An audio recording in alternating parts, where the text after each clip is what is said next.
we value results and relationships, because we know that in harmony, they actually create a healthier workplace. They create better results, stronger relationships, and all of that leads us to a better opportunity to accomplish the mission. Your job as a leader is to live in the tension, is to build the harmony of these things. That's going to serve you and your company well. You're listening to the Sherpa Leadership Podcast, your guide to climbing higher in life and leadership. I'm Reed Moore, and alongside Chase Williams, we're here to help you break through obstacles, scale your potential, and lead with greater clarity and purpose.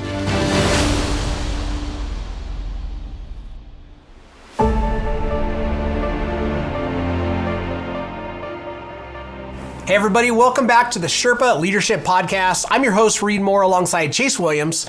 We're here to help you climb higher in life and leadership. We're going to be talking about another one of the incredible organizational leadership skills for you to be able to work through.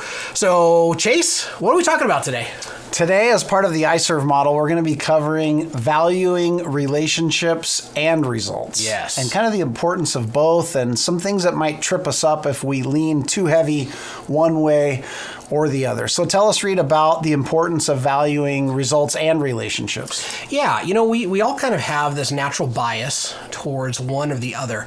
And the challenge is that our biases actually if we bias towards results, we can actually erode results over time because they're founded on the relationships that we have with our other leaders and the people that are on mission with us in our business. Right. And conversely, if we value relationships over the course of time, valuing relationships over results can actually erode relationships. And so we always as leaders have to be paying attention to this tension that exists in our leadership between these two things.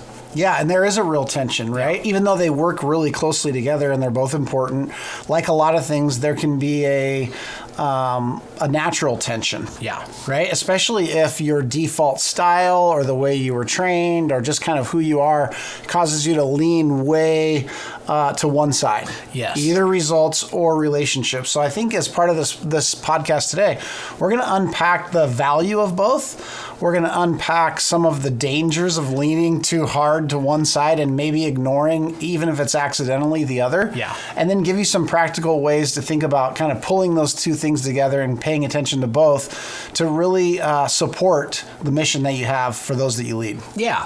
So there's a couple of frameworks I think that are helpful around this. And one comes from the classic book, The 7 Habits of Highly Effective People by Stephen Covey. And one of the things he talks about in there is he shares the old parable of the goose who lays the golden eggs. Yep. And so, there's a farmer and he has this goose, and every day it lays a golden egg. And so he's getting rich, but at one point he gets greedy.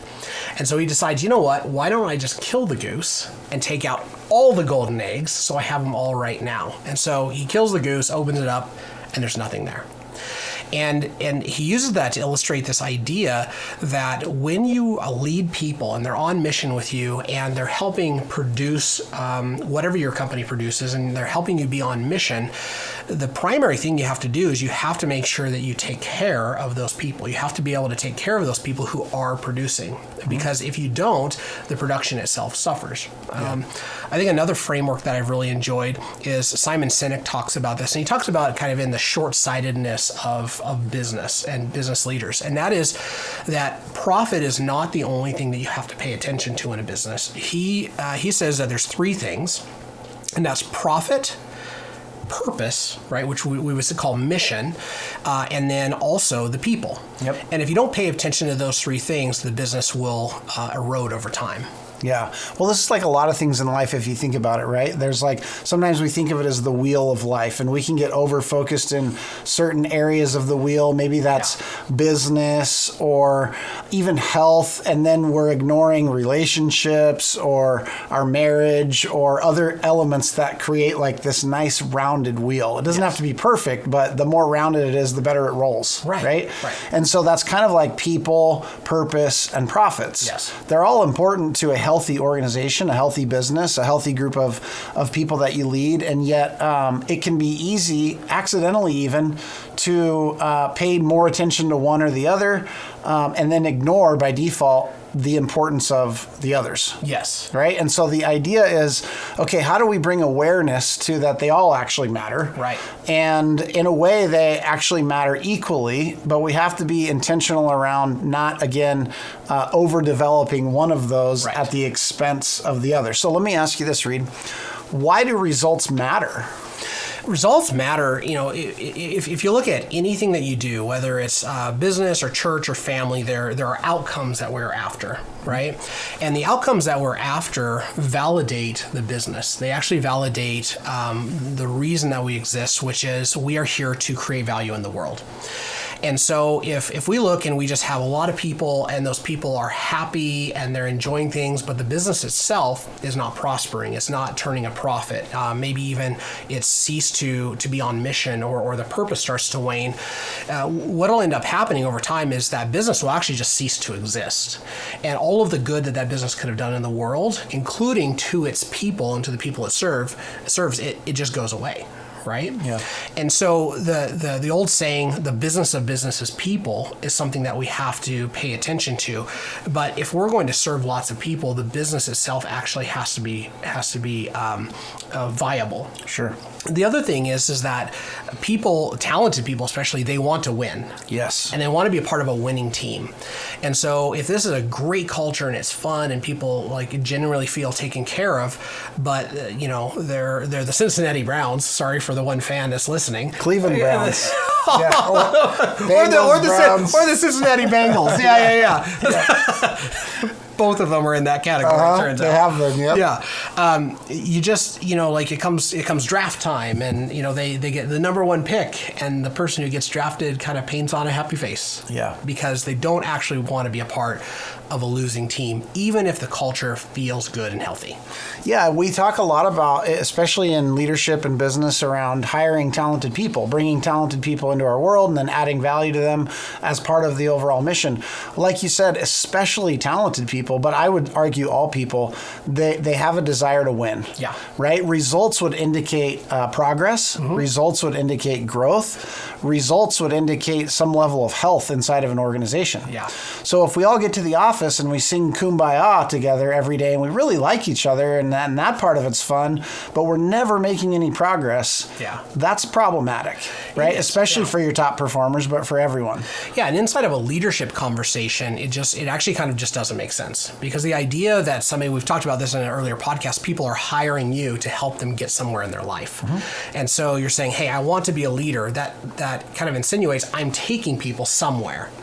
And that somewhere is a result. And so if I'm not paying attention to the results, then I'm actually not paying attention to my leadership. And that's all very problematic. Yeah, it can actually erode credibility of your leadership, right? If the organization's not achieving results, or you're not moving forward or winning or making progress, you can say it however you'd like. Over time, even those people that really like you, even those people that you have good relationship with inside the organization, they start to wonder, like, what's the purpose of all of this? Yeah. Where are we going? Right. How is this helping me develop as a person or make more money or get additional opportunity? All of those things are going to be somewhat connected to some level of result. Yes. So we can erode our credibility if we stop paying attention to results and we only care about the relationship, again, with both being important. Yeah.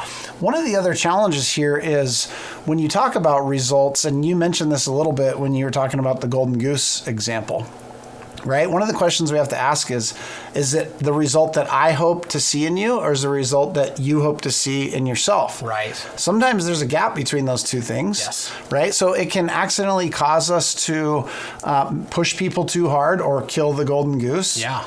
Right? Depending on the situation. Sometimes it can cause us to not be aware of something that someone may be going through, a season of life, a challenge in life, if all we're caring about is the result. Yeah. Right? So what's the the ways that we kind of are careful around not overemphasizing results? Yeah, so I think one of the items that comes to mind is this tendency to think about a year instead of a career. And then by extension, we think about that with our people. If you're in business for long enough, people are going to go through death and divorce and disease and all of these kind of things. Mm-hmm. And, even if it was legal and ethical to let somebody go when they were going through something like that, the results of being in business with somebody for a decade and they had a really hard 6 months, and maybe their performance was off, the level of trust that you build with somebody by coming off of results a little bit to maintain a relationship actually provides the opportunity for results for a very, very long part of time. And when we think about that, we think, okay, so what's the outcome of results being overemphasized? Part of it is just burnout. Yep. Right. You are constantly pushing so hard for so long that the way that I like to think about this is that you stop realizing that your first duty as a leader is to deliver on the purpose or the mission of the company to your people. And it's very, very easy and natural, especially if you're leading leaders, to deliver the mission of the company through your people, mm-hmm. right? So whoever the client is or the end user is, like, they're having this great experience, but your leaders are getting skipped, mm-hmm. right? They're not, in our case, developing wealth and wholeness in their life or whatever the mission is of the company. Right. And so over the course of time, this high focus on the end result bypasses your people to the end user, and then they wake up one day and they went from being like, I love this mission, I love the purpose of this company, I love this culture of this company, to feeling like I'm just used. Like nobody actually cares about me. People are just using me to get to this end. And it creates bitterness and resentment. And ultimately, it removes longevity from the time that they spend with you.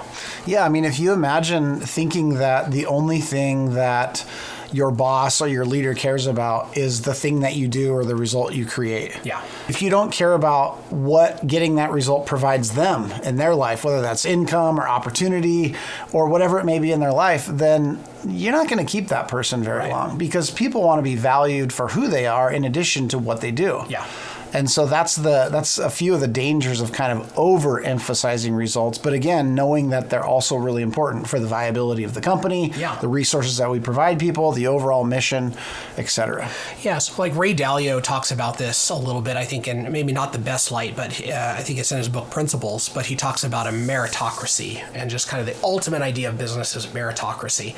And it sounds really good until you realize that if everybody is purely there on merit only without relationship, it can be very, very short-sighted, right? You can, if you're in New York and you're in the stock exchange, there can be just this pure results or you're out mentality, mm-hmm. right? And that can be okay inside of maybe an envelope of how far you can push towards results. But for most businesses, being able to get results over a period of time while building relationships and helping build people's lives is way more fulfilling. For sure.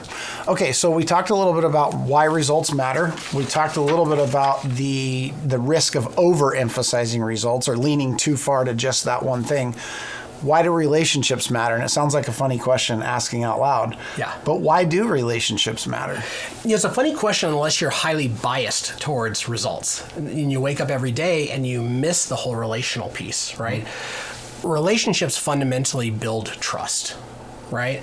And trust is the speed that a company can move at. If you don't have strong relationships, then you can't move very quickly. If you can't move very quickly, you can't get to results.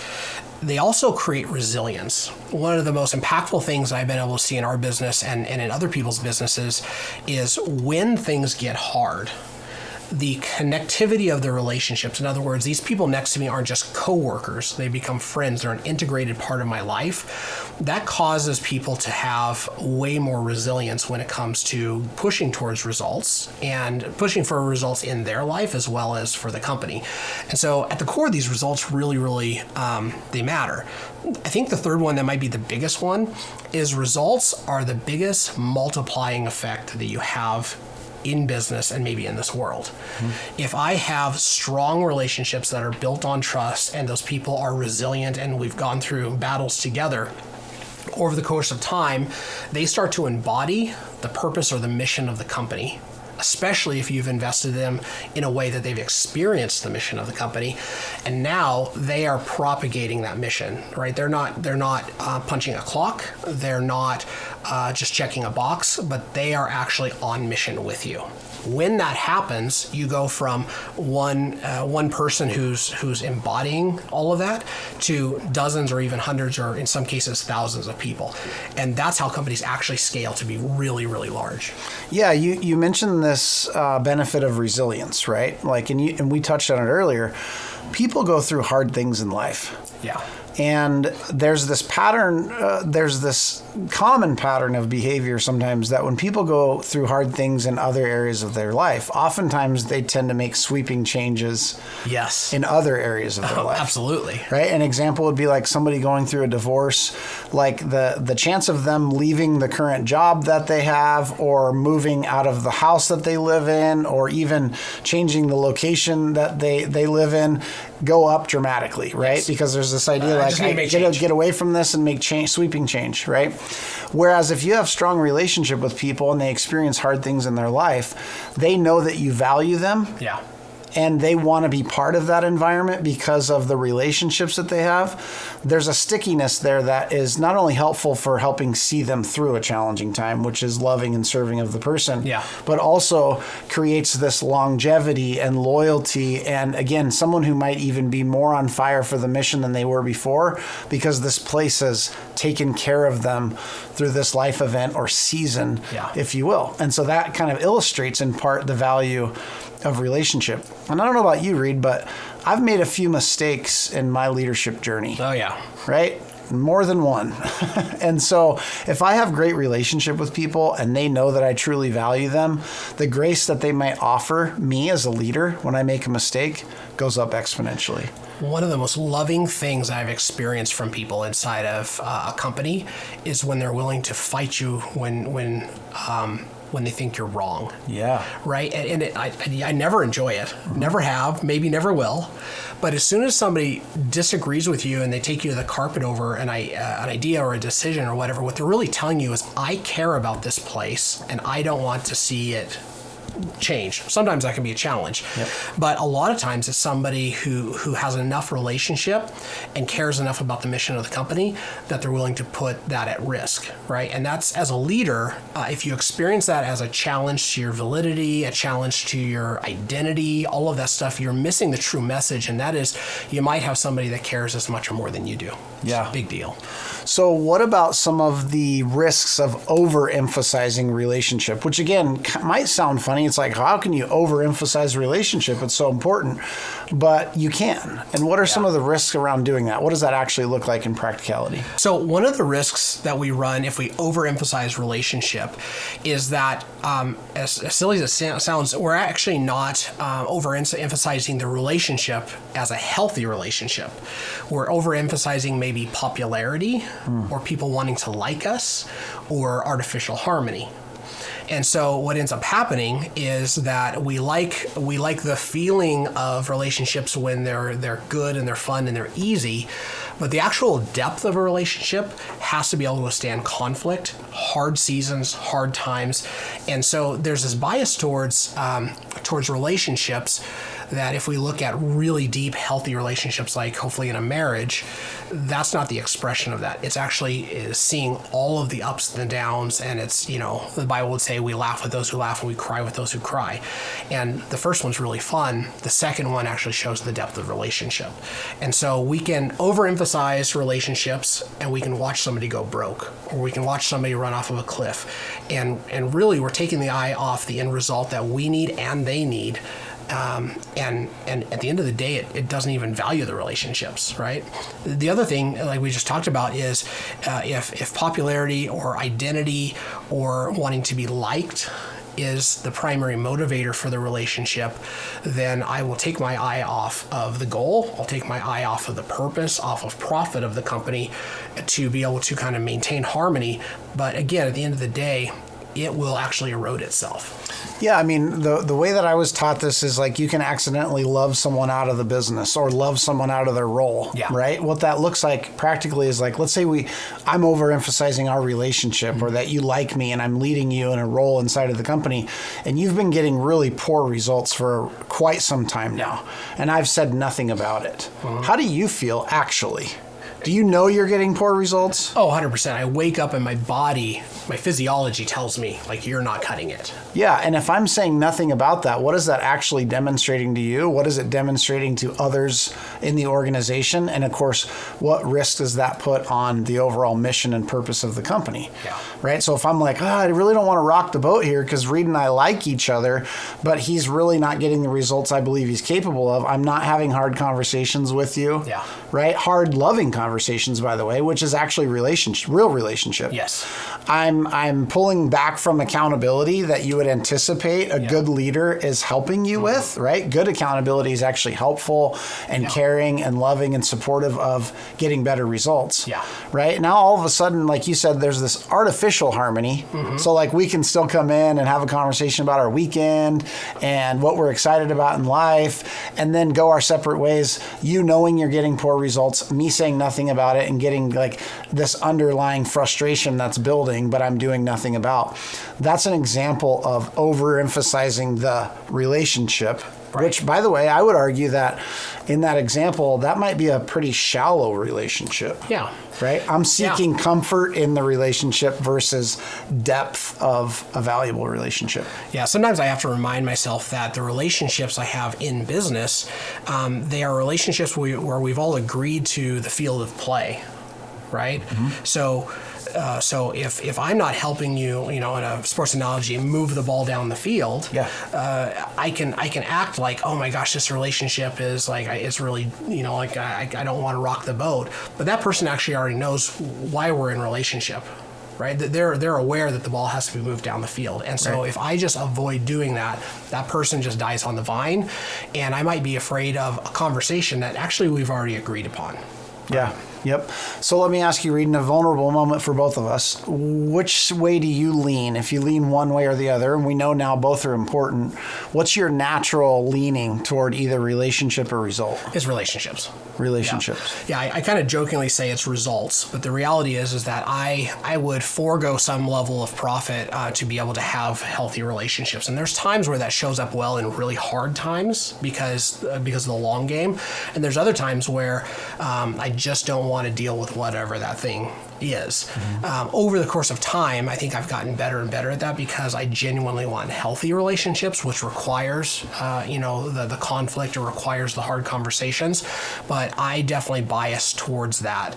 And some of the things I've had to do is I've had to allow people inside the company who have a different perspective to be able to make some of those harder decisions around relationships.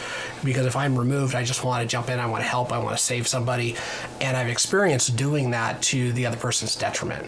Yeah, it's funny that you say that because I lean the other way naturally. I lean more toward result, meaning that if I'm not careful, I can come across to someone as hard or uncaring, right? And the way that shows up is I can tend to come across as pretty immovable around the results that we need to accomplish. Yeah.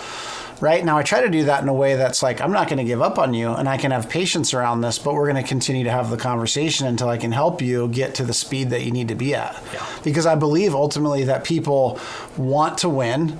They want to feel like they're doing a good job.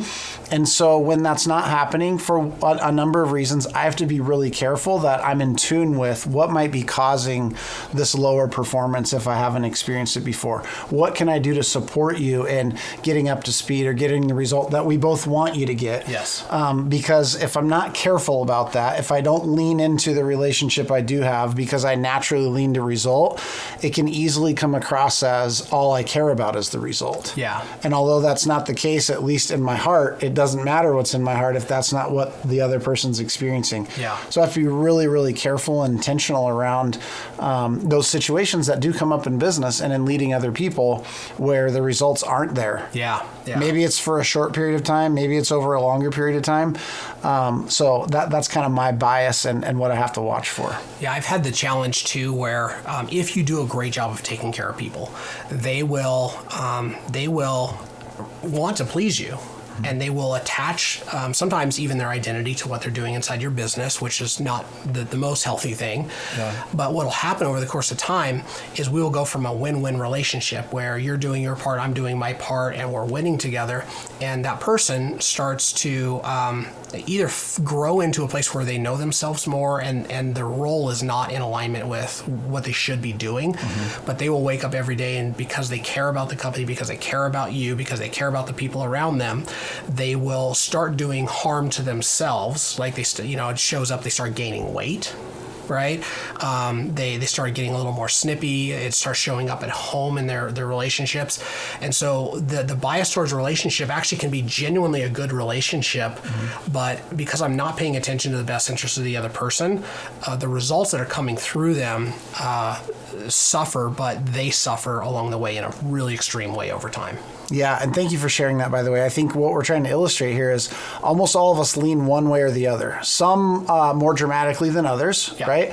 But the idea is both are important, relationships and results. So having talked about both sides, right, the benefit and the risk, how do we practically bring these things together and be intentional as leaders about paying attention to and caring about both? Yeah, so I think the first place that we have to start actually is on the results side. Okay. Because again, if we look at the field of play that we agreed upon, we have to be able to say, this is where we're going, this is what we're looking at achieving or accomplishing. Because now people are clear that this is the structure, this is the framework that we're operating in.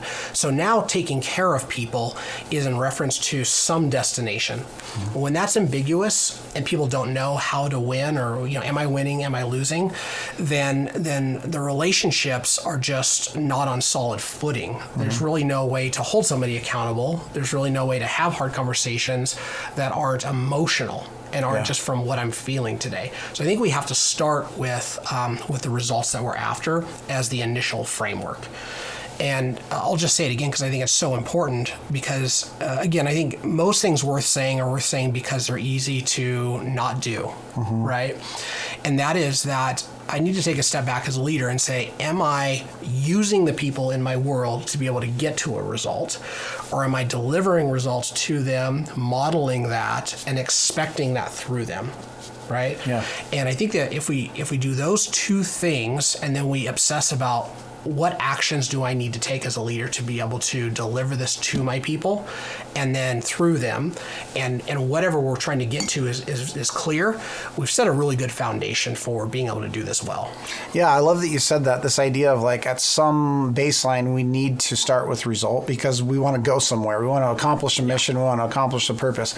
What ran through my head when you said that is imagine that I found 5 of my best buddies that I really love and they love me and we get along great and we start a business together. Yeah. But we have no clear destination, no clear results that we should be achieving. They may or may not be any sort of good fit for the roles that we've placed each other in. What are the chances that if we're not careful, we actually erode the really strong relationship we started with because now we're in a position where we have no framework of result? Yeah. Right? Huge risk to the relationships. And so we can lose the relationships because of the lack of clarity. Yep. Absolutely. For sure. Yeah. And one of the ways to think about this is think of results and relationships intertwined, kind of like a double helix, right? Yes. Together they're super strong and we want to pay attention to both. We know our normal tendency of leaning one way or the other, so we can be careful about paying attention to the one that isn't our natural default. Yeah. Right? Because if we remove one of those strands from this double helix, now all of a sudden we just have one and everything gets weaker. Right? And so that's just a kind of a framework for thinking. One of the practical ways you can do that is when you're having conversations with people that are inside of your world that you're leading, make sure that you're asking questions on both sides of the coin, if you will. So what might that look like practically playing out? So the way it may practically play out is if I'm having a conversation with somebody, I might check in with them as a person, see how they're doing. Right? And this isn't the first time we've talked about this, so this is an ongoing relationship. If this is the first time, then you just kind of want to maybe, like if you're practicing this for the first time, you might want to just set the first 3 to 5 minutes of a conversation just to catch up and see how they're doing. They may not be that open and vulnerable. You might not have created that environment yet. That's okay. It's a good place to start. But before we start going to results, we want to check in on the relationship. And we want to read body language, right? If you go too fast to results, you're going to bypass maybe something that is relational in nature that will cause the result conversation never even to be listened to or heard, right? And so I want to go from from relationships over into results. And then I always want to move into vision from there, because the results aren't just what the company is after. This person's on mission with us to be able to achieve a result for them. That result might be, if they're a salesperson, that result might be more money. If there's somebody in the operations staff or the support world, it actually a lot of times is tied to purpose. Right? They may not make more money. They have a trajectory to be able to do that.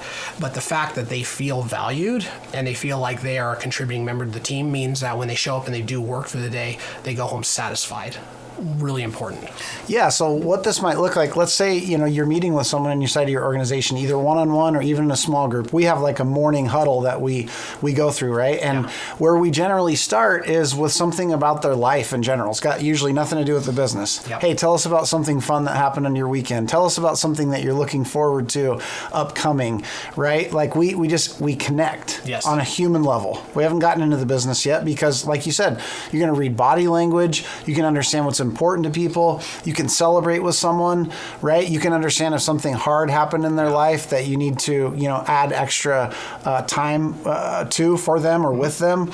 And so you can do that first before you jump into like, okay, now let's report our numbers. Let's report our results for the week. You're kind of like, you're striking this balance between back and forth on both. Imagine the first question you ask somebody on a Monday morning is what results they intend to achieve this week when their grandmother died over the weekend and you have no knowledge of that because you didn't take the time to ask. It's going to go nowhere, right? They're not even listening to what you're asking, and you would want to be aware of that, right? The other piece of that is you have to be careful that you don't allow people to dominate the conversation with only relationship type stuff. Right? At some point, and in the appropriate time, right? This is where leadership is sometimes a little more art than science.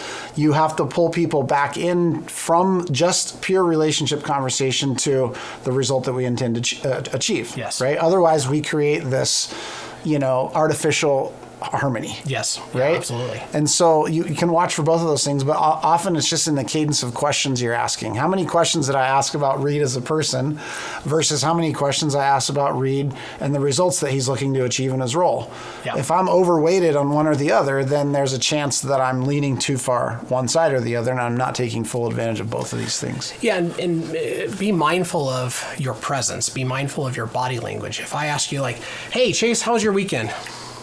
And then I'm emotionally out. What I'm telling you is I don't care. And what'll happen over time is people won't actually talk about important things that are relevant to who they are, where they're going, and the results that you guys are looking to get. So you want to be paying attention to how you show up. And if you have a very strong results bias, this is a discipline. You may not feel this way. You're the leader, nobody cares. It's ineffective, right? And you want to be an effective leader.